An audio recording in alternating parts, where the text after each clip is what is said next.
नमस्कार, प्रवासाक्षी news network और आप सभी का स्वागत है। विवादास्पद मौलाना और इत्तेहादे मिल्लत काउंसिल के प्रमुख मौलाना तौकीर रजा ने एक बार फिर अशांति फैलाने का प्रयास किया, मगर यूपी के चुस्त प्रशासन ने समय रहते हालात को संभाल लिया। हम आपको बता दें कि बरेली को दंगे की आग में झोंकने की साजिश योगी आदित्यनाथ सरकार द्वारा विफल कर दी गई है। इस मामले में अब तक कई लोगों की गिरफ्तारी हो चुकी है और लगभग 1700 अज्ञात व्यक्तियों के खिलाफ दंगा, सरकारी काम में बाधा और पुलिस पर हमला जैसे आरोपों में मामला दर्ज किया गया है। देखा जाए तो मौलाना तौकीर रजा के बयान और आह्वान इस दृष्टि से चिंताजनक हैं क्योंकि उन्होंने सीधे तौर पर सामाजिक सामंजस्य और कानून व्यवस्था को चुनौती दी। आई लव मोहम्मद अभियान के नाम पर किए गए प्रदर्शनों ने सांप्रदायिक तनाव को बढ़ावा दिया और उत्तर प्रदेश की शांति को खतरे में डाल दिया। खास तौर पर बरेली, मऊ, उन्नाव, महाराजगंज, लखनऊ और कौशाम्बी जैसे जिलों में इस अभियान का असर व्यापक रूप से देखा गया। देखा जाए तो यह विवाद केवल एक पोस्टर या सोशल मीडिया संदेश तक सीमित नहीं रहा। इसकी जड़ें सामाजिक और धार्मिक संवेदनाओं की ओर जाती हैं।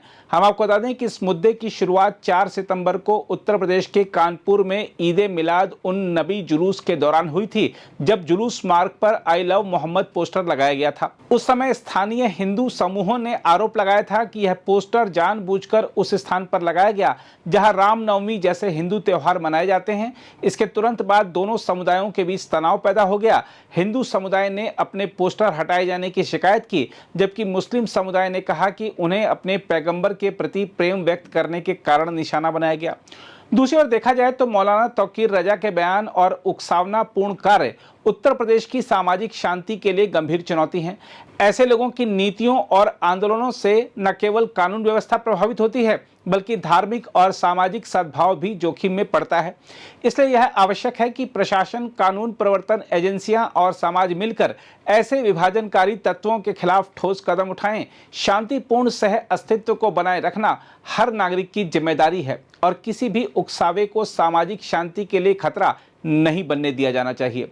इस दिशा में योगी सरकार ठोस कार्य पहले दिन से ही कर रही है और आज एक बार फिर मुख्यमंत्री योगी ने ठीक से मौलाना को समझा दिया है। पर्व और त्योहारों के दौरान आपने देखा होगा, ये जब भी पर्व और त्योहार आते थे उत्पात शुरू हो जाती थी।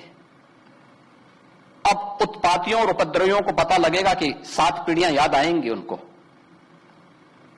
क्योंकि कभी कभी बुरी आदतें जाती नहीं लोगों की, तो उसके लिए उनकी डेंटिंग पेंटिंग करवानी पड़ती है कायदे से, जिससे उनकी बुरी आदतों को हम ठीक कर सकें। और यही डेंटिंग पेंटिंग आपने देखा होगा कल बरेली के अंदर, मौलाना भूल गया कि शासन किसका है। वो ये मानता था धमकी देंगे और हम जबरदस्ती जाम कर देंगे। हमने कहा जाम नहीं होगा, कर्फ्यू भी नहीं लगेगा, लेकिन कर्फ्यू का सबक तुम्हें ऐसा सिखा देंगे कि तुम्हारी आने वाली पीढ़ी दंगा करना भूल जाएगी। क्या तरीका है जी?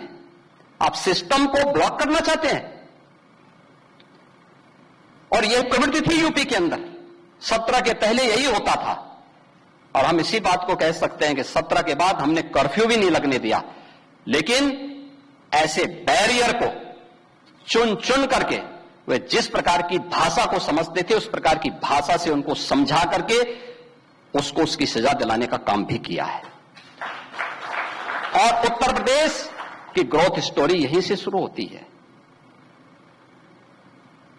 अगर आजादी के समय, मैं उससे पहले नहीं जाता, लेकिन 1947 में भारत आजाद हुआ, अगर उस समय भारत की इकोनॉमी में भारत का, उत्तर प्रदेश का कंट्रीब्यूशन 14% था, तो ये 14% फिर से होना चाहिए। और 14% नहीं होना चाहिए, बल्कि जितनी आबादी है उत्तर प्रदेश की, उत्तर प्रदेश उतना कंट्रीब्यूशन करता हुआ दिखाई दे।